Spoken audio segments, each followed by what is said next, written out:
जय हिंद दोस्तों, कैसे हैं आप सब लोग। उम्मीद करते हैं बिल्कुल अच्छे से होंगे।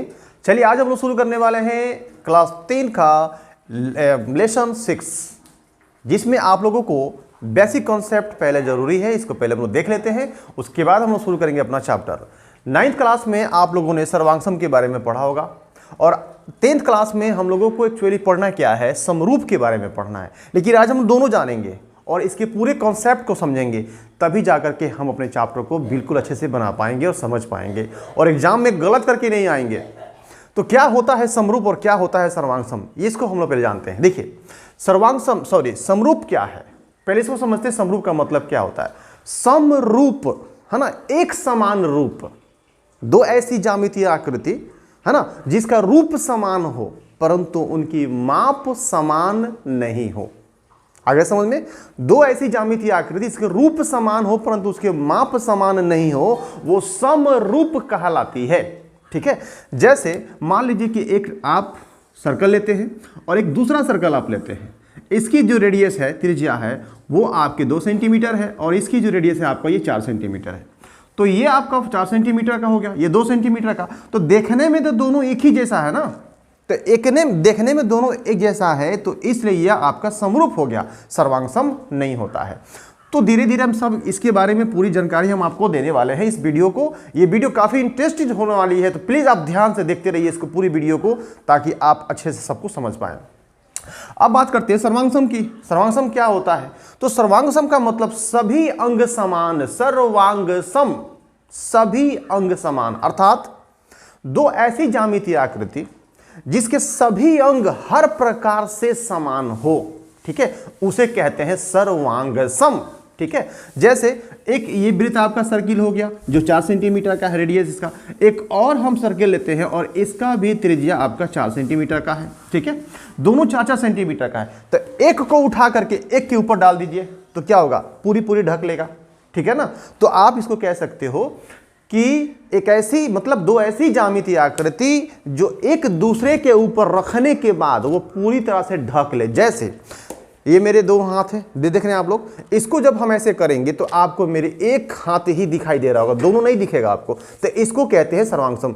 परंतु अगर मैं ऐसे कर दूं तो ये सर्वांगसम नहीं होगा, क्योंकि ये पूरा नहीं ढक पा रहा है, दोनों मतलब दोनों दिखेगा आपको। ठीक है, तो इसको कहते हैं समरूप।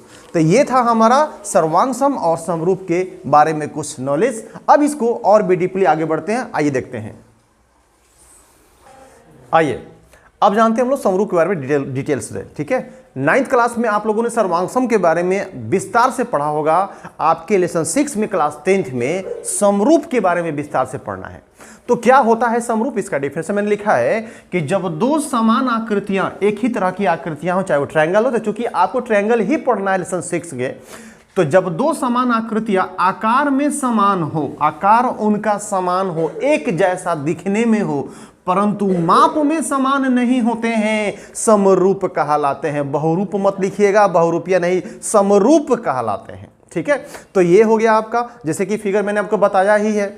आगे बढ़ते हैं, आगे क्या कहता है कि दो त्रिभुज समरूप कब होते हैं। ये आपके मैट्रिक में 2 नंबर के लिए क्वेश्चन पूछ देता है कि दो त्रिभुज समरूप कब होते हैं, या फिर आपसे कहेगा कि दो वृत्त समरूप कब होते हैं। तो इसको आप लोग प्लीज ध्यान से समझिए, ताकि पूरी वीडियो को अच्छे से समझने के बाद आप अपने 6th लेसन में बहुत कुछ जान पाएंगे। तो देखेंगे दो त्रिभुज समरूप कब होते हैं। कब होते हैं भैया समरूप त्रिभुज, तो इसके 2 कारण हैं। फर्स्ट कारण है क्या, कि जब इनके संगत कोण समान हो, जब इनके किनके दोनों त्रिभुज का, जो त्रिभुज आपने लिया है उन दोनों त्रिभुजों के संगत कोण जब समान होते हैं, अर्थात समकोणिक होते हैं, समान कोणिक होते हैं, तब त्रिभुज समरूप होता है। पहला रीजन तो आपका यह हुआ कि जब इनके संगत कोण, जो दो त्रिभुज है उनके संगत कोण समान हो, अर्थात समकोणिक हो। समान कोण वाले दो त्रिभुज जो होते हैं वे आपके समरूप होते हैं, सिमिलर होते हैं, कोई दिक्कत नहीं है। और दूसरा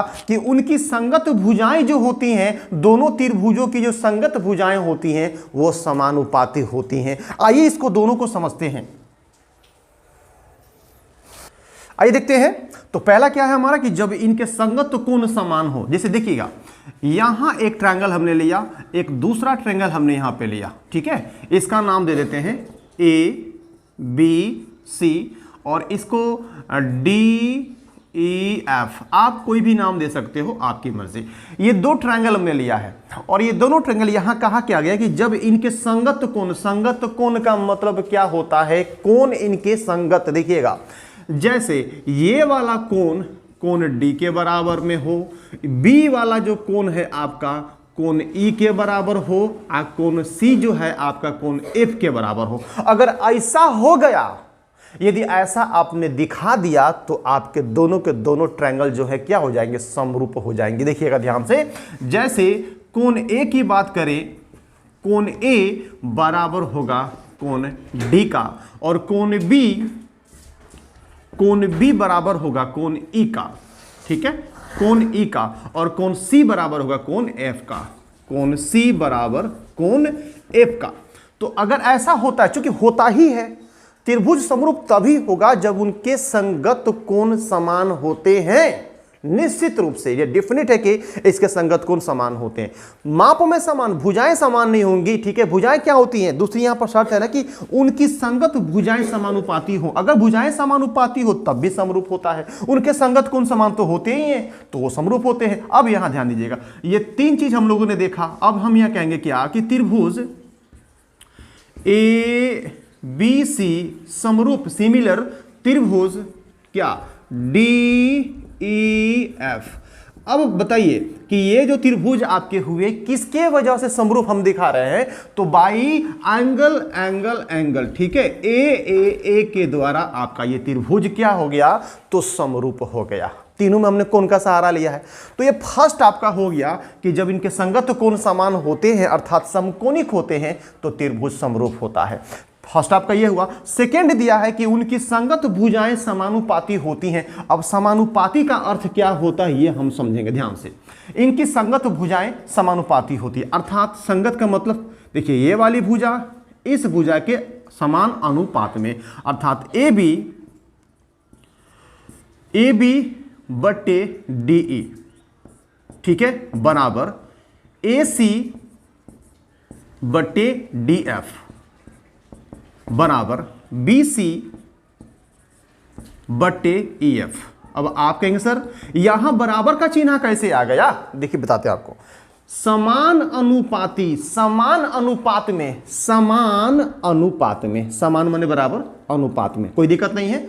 तो ये आपका दो चीज हो गया। अगर ये आपको ये मिल जाता है तब भी त्रिभुज आपके समरूप हो जाएंगे, अगर ये होता है तो भी होगा। अब जब समरूप आप दिखाएंगे त्रिभुजों को, क्योंकि आपको 10th क्लास में इसी को विशेष रूप से पढ़ाई करना है, तो अगर आपने कोण बराबर दिखा दिया तो इनकी भुजाएं समानुपाती हो जाएंगी। अगर आपने भुजाओं को समानुपाती दिखा दिया तो कोण इसके क्या हो जाएंगे, आपके मतलब बराबर हो जाएंगे। अब एक बात ध्यान दीजिएगा, जैसे अब इसी से रिलेटेड आपको बता रहे हैं कि मैंने यहां पर कहा कि तीनों कोण को मैंने दिखाया यहां पे। क्या सर अगर किसी त्रिभुज का मतलब दो समान मतलब ये त्रिभुज है, अगर ए वाला कोण ए अगर कोण डी के बराबर हो और कोण बी कोण ई के बराबर हो तो क्या त्रिभुज समरूप नहीं हो सकता है, हो सकता है। दो कोण भी अगर आपने दिखा दिया, दो कोण भी बराबर दिखा दिया तो आपका त्रिभुज समरूप हो जाएगा। सर तीसरा कहां जाएगा, देखिए आप अच्छी तरह जानते हैं कि मान लीजिए कि दो कोण का मान आपको पता है, आप ये भी जानते हैं कि त्रिभुज के तीनों कोणों का योग 180 डिग्री होता है। अब 180 डिग्री होता है, जितना कोण यहां है उतना ही कोण यहां होगा, जितना कोण यहां है उतना ही यहां होगा। तो अगर इन दोनों को जोड़कर 180 में से घटाएंगे तो यहां मिल जाएगा ना, ठीक है। जब यहां तीसरे का कोण आपका मिल जाएगा, जितना कोण यहां होगा उतना ही कोण आपका यहां भी होगा। अब आप कहेंगे सर तो जब कोण बराबर है तो इसको उठाएंगे तो पर रखेंगे तो ढक लेगा, बिल्कुल नहीं, क्योंकि ये समरूप है, सिमिलर है ना, या आपका कॉन्ग्रेंट नहीं है, ये सर्वांगसम नहीं है। सर्वांगसम में क्या होता है कि आकृति भी समान और माप भी समान, इसमें भुजाएं आपकी समान नहीं होंगी, समान अनुपातिक होंगी। जैसे मान लीजिए कि यहां पर 6 है तो यहां पर क्या होगा 3, तो अगर ए बी आपका यहाँ पर आप 6 रखते हैं तो 6/3 क्या हो जाएगा, 3 दूना 6, ऐसे करके। फिर जैसे कि समान अनुपातिक है तो यहाँ भी सेम चीज आना चाहिए। जैसे यहाँ पर 6/3 आप रखे, 3 दूना 6, 2:1 आया, तो यहाँ भी 2:1 और यहाँ भी 2:1 आएगा। आई होप कि आपको समझ में आ गया। अब हम लोग बढ़ाएंगे आगे कि त्रिभुज समरूप कब होते हैं, ये तो हम लोगों ने देख लिया। इसके बाद हम लोग देखेंगे त्रिभुज के समरूपता क्या होती है। तो पहले समझिए, समरूपता की बात करते हैं। जब त्रिभुज को आप समरूप दिखाते हैं, जिस गुण से दिखाते हैं उस गुण को कहते हैं समरूपता। कोई दिक्कत नहीं है। आइए देखते हैं आगे। चलिए देखते हैं अपना पहला त्रिभुज के समरूपता के नियम। आप इसको कसौटी भी कह सकते हो। त्रिभुज के समरूपता के क्या नियम है, कितने नियम होते हैं, है ना, ये चीज हम लोगों को देखना है कि त्रिभुज के समरूपता के नियम क्या है, सिमिलरिटी के नियम क्या है। देखा ध्यान से, त्रिभुज के समरूपता के नियम, इसके 3 नियम हैं। इसको आप 3 तरह से आप त्रिभुज को, 2 त्रिभुज को समरूप दिखा सकते हो। आप सर्वांगसम में भी इस चीज को पढ़े होइएगा, उसमें आप लोगों को ध्यान से देखना है कि इसको क्या करना है। देखिए पहले दिया है क्या, ए पहला समरूपता आपका हो गया, एंगल एंगल एंगल अर्थात कोण कोण कोण। दूसरा है आपका साइड एंगल साइड, यानी भुजा कोण भुजा, भू को भू, कोई दिक्कत नहीं। और तीसरा समरूपता है आपका एस भू भू भू अर्थात भुजा भुजा भुजा के द्वारा आप त्रिभुज को समरूप दिखा सकते हैं। ठीक है, तो आइए देखते हैं पहला क्या है आपका, एंगल एंगल एंगल समरूपता। कसौटी क्या है देखेंगे, यदि दो त्रिभुजों में संगत कोण समान हो तो त्रिभुज हमारे क्या हो जाते हैं, हमारे त्रिभुज समरूप हो जाते हैं। देखिएगा ध्यान से, एक त्रिभुज हमने ये लिया, दूसरा ट्रायंगल हमने इसको लिया और इसका नाम हम देते हैं ए बी सी, इसका एक्स वाई और जेड। तो यहां क्या कहा गया कि यदि 2 त्रिभुजों में संगत कोण समान हो तो त्रिभुज समरूप होते हैं, अर्थात कोण ए बराबर कोण एक्स, कोण बी बराबर कोण वाई, कोण सी बराबर कोण जेड। तो आपका हुआ ना त्रिभुज ए बी सी समरूप त्रिभुज X Y Z by A angle angle angle. ये आपका त्रिभुज का समरूपता का फर्स्ट नियम है। अब देखते हैं इसको, देखिए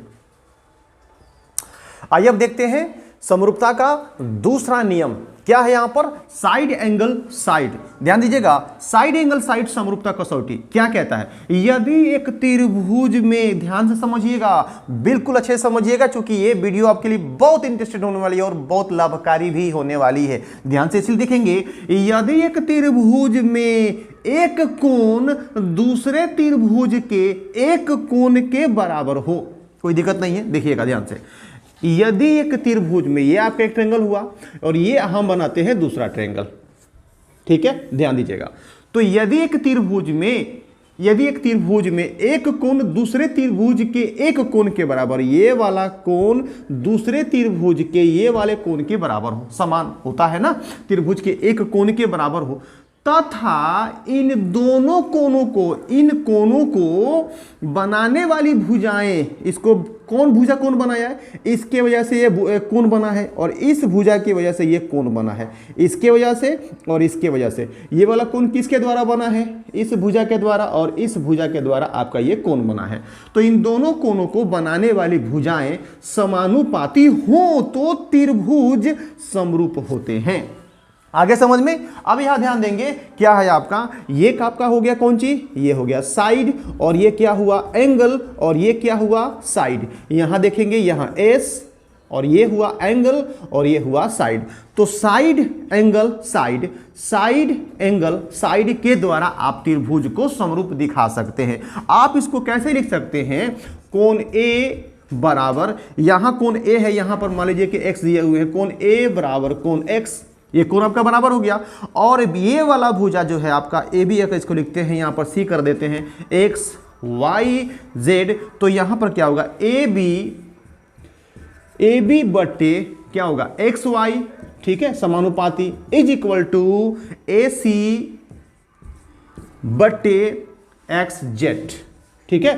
तो ये देखिए, तो इनके कोण आपके बराबर हैं और इनकी जो भुजाएं हैं, जिस भुजा के चलते ये कोण बन रहे हैं, उनके ये भुजाएं समानुपाती हैं, यानी समान माने बराबर अनुपात में ये होते हैं। तो ये रहा आपका दूसरा साइड एंगल साइड। अब हम लोग देखते हैं समरूपता के नियम का तीसरा नियम।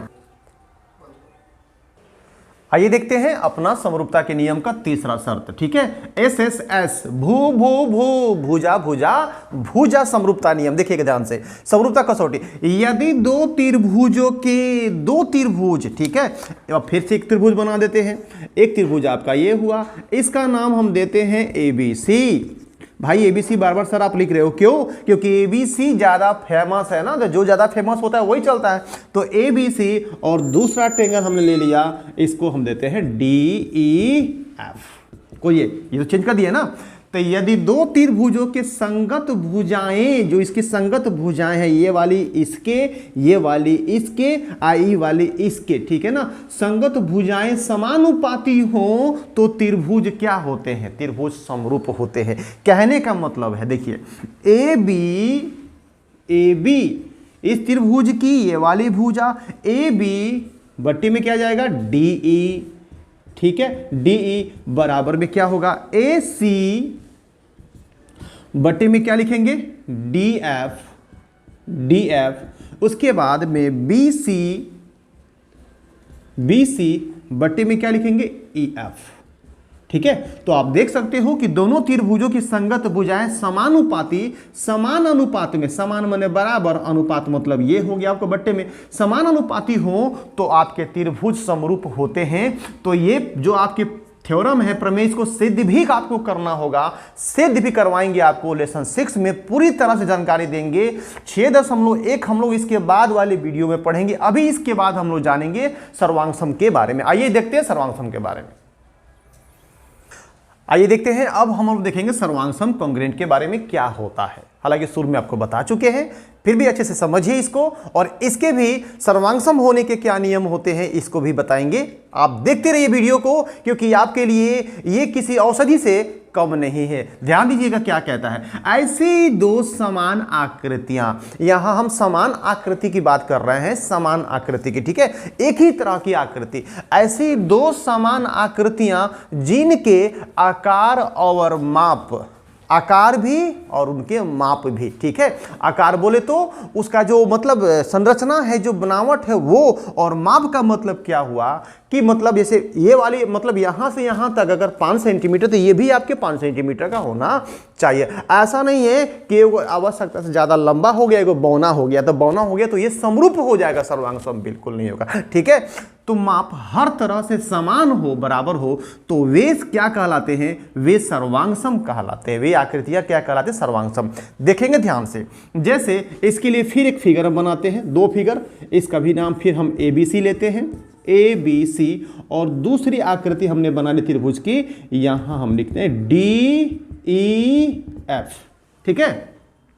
अब हमको बताना है क्या कि इन जिनके आकार और माप हर प्रकार से समान होते, तो इस भुजा का मतलब माप मान लीजिए कि यह आपका 3 है, और ये 4, और ये क्या हुआ आपका 5, तो ये भी क्या हो जाएगा आपका 3, 4 और 5, ठीक है। और इसकी जाहिर सी बात है कि इसके कोण आपस में क्या होंगे? बराबर। चूंकि भुजाएं समान है ना, तो भुजाएं समान है तो एक को उठा करके एक पर रख दो, या इसको उठा करके इस पर रख दो, तो दोनों एक दूसरे को क्या करेगा? ढक लेगा। तो ढक लेगा मतलब ये दोनों आकृतियां क्या कहलाएंगी? सर्वांगसम कहलाएंगी। इसको देखते देखिए ध्यान से, AB बराबर क्या होगा आपका? AB बराबर क्या होगा? DE, ठीक है। भुजा AB बराबर DE, और BC किसके बराबर में है? EF के बराबर में है, EF के बराबर में है, और AC किसके बराबर में है? तो DF के बराबर में है, ठीक है, DF के बराबर में है। आप देख सकते हैं कि ये वाली भुजा इसके बराबर में, ये वाली इसके बराबर में, और ये वाले इसके बराबर में, तो इसके क्या हुए? इसके माप समान हो गए। अब इसके कोण भी आपस में क्या होते हैं? बराबर होते हैं। अर्थात यहां पर लिखेंगे तथा कोण A बराबर कोण D, कोण A बराबर कोण D, और कोण B बराबर कोण E, है ना, और कोण C बराबर कोण F, कोण C बराबर कोण F। तो देख सकते हैं आप कि इसके तीनों कोण बराबर है, इसके तीनों भुजाएं बराबर है, तो दोनों त्रिभुज क्या हो गए हमारे? ये दोनों क्या हो गए? सर्वांगसम हो गए। अब त्रिभुजों के सर्वांगसम के नियम क्या होते हैं इसको जानते हैं, इसको आप स्क्रीनशॉट ले लीजिए। अब देखते हैं हम लोग सर्वांगसमता के नियम, ठीक है। सर्वांगसमता क्या है? कॉन्ग्रुएंस, ठीक है, इसको हम लोग अच्छे से देखेंगे, क्योंकि ऐसे आप लोग 9th में पढ़ चुके होंगे, लेकिन याद होगा कि नहीं इसकी कोई गारंटी नहीं है, लेकिन इसमें आपको पूरी तरह से याद हो जाएगा, ये मैं गारंटी लेता हूं। देखिए ध्यान से क्या कहता है, दो त्रिभुज सर्वांगसम होने के शर्त जो है, हमने यहां पर चार शर्त लिखा है। पहला शर्त आपका SSS, भुजा भुजा भुजा भू भू भू, है ना, साइड साइड साइड मतलब क्या है समझेंगे, केवल समझेंगे आप आराम से। अगर चाहे तो आप वीडियो को रोक करके आप लिख भी सकते हो। क्या लिखेंगे इसका मतलब, कोई पूछेगा एस एस इसका मतलब क्या है, तो इसमें इसको हम लोगों ने त्रिभुज के समरूपता में भी देखा था और ये सर्वांगसम में भी है। तो समरूपता का आपका बात दूसरी थी और सर्वांगसम की बात आपकी दूसरी है। क्या है, यदि एक त्रिभुज की, जब भी हम ये कंपेयर करेंगे तो दो त्रिभुजों को लेकर के कंपेयर करेंगे, ठीक है, ऐसे करके ध्यान दीजिएगा। यदि एक त्रिभुज की तीनों भुजाएं यानी ई वाली इसके, ई वाली इसके और ई वाली इसके, यदि एक त्रिभुज की तीनों भुजाएं दूसरे त्रिभुज की तीनों भुजाओं के समान हो, अगर समान हो जाए बनाते समय में, तो आपके त्रिभुज हो जाएंगे सर्वांगसम, कोई दिक्कत नहीं है। दूसरा देखते हैं साइड एंगल साइड, भुजा कोण भुजा। यदि एक त्रिभुज की दो भुजा, जैसे ये वाली और ये वाली, ठीक है, यदि एक त्रिभुज की दो भुजा आप बीच का कोण, ठीक है, ये एक कोण हो गया। यदि त्रिभुज की दो भुजा और एक कहीं का भी कोण आप ले सकते हो, एक किसी त्रिभुज की दो भुजा और एक कोण दूसरे त्रिभुज के दो भुजा और कोण के बराबर हो, तो भी आपका त्रिभुज क्या होता है, सर्वांगसम होता है। तो इसको आप चाहे तो कॉपी में नोट भी कर सकते हैं कि SAS का मतलब क्या होता है, इसको सर्वांगसमता नियम क्या है। तीसरा है एंगल साइड एंगल। यदि किसी त्रिभुज की दो कोण, ठीक है ना, यदि किसी त्रिभुज की दो कोण और एक भुजा दूसरे त्रिभुज के दो कोण और एक भुजा के बराबर होता है, तो भी त्रिभुज क्या होगा, सर्वांगसम होगा। अर्थात अगर ये कोण आप इसके बराबर दिखा दीजिए, ये इसके बराबर दिखा दीजिए और ये वाली भुजा इसके बराबर दिखा दीजिए, तो आपकी त्रिभुज क्या हो जाएगी, सर्वांगसम एंगल साइड एंगल के द्वारा। अब आ गया चौथा जो लास्ट है RHS। तो RHS का मतलब दायां हाथ मत दिखा दीजिएगा, ठीक है ना, इसका मतलब होता है राइट हाइपोटेनियस साइड, अर्थात समकोण कर्ण भुजा, जो कि आपको होता है 90 डिग्री वाला। समझ में आ गया, कोई दिक्कत नहीं। तो यहां क्या है कि यदि दो त्रिभुजों में इसका जो है मतलब राइट ये वाला आपका दूसरे के बराबर और कर्ण दूसरे के बराबर और उसका बराबर होता है भुजा right angles right hypotenuse side, तो त्रिभुज क्या होते हैं, हमारे सर्वांगसम होते। तो ये चार शर्त आपके सर्वांगसम के हो गए। एक इंपॉर्टेंट और बात जान लीजिए नोट में कि जितने भी सर्वांगसम आकृतियां हैं, जितने भी सर्वांगसम आकृतियां हैं, सब के सब समरूप हो सकते हैं, परंतु सभी समरूप आकृतियां सर्वांगसम कभी नहीं होंगी, क्योंकि सर्वांगसम का मतलब अलग है और समरूप का मतलब अलग है। अगर वीडियो अच्छी लगी हो तो आप प्लीज लाइक शेयर और सब्सक्राइब कीजिए। आज तक मैंने आपसे नहीं कहा था, लेकिन आज इस वीडियो में कहता हूं, क्योंकि मुझे भी आप लोगों के लिए काफी मेहनत करनी पड़ती है। तो प्लीज मुझे सपोर्ट करें और आगे बढ़ाएं और देखते ही रहें ऐसे इंटरेस्टेड वीडियो। मिलते हैं अगले वीडियो में 6.1 लेसन के साथ, तब तक के लिए जय हिंद।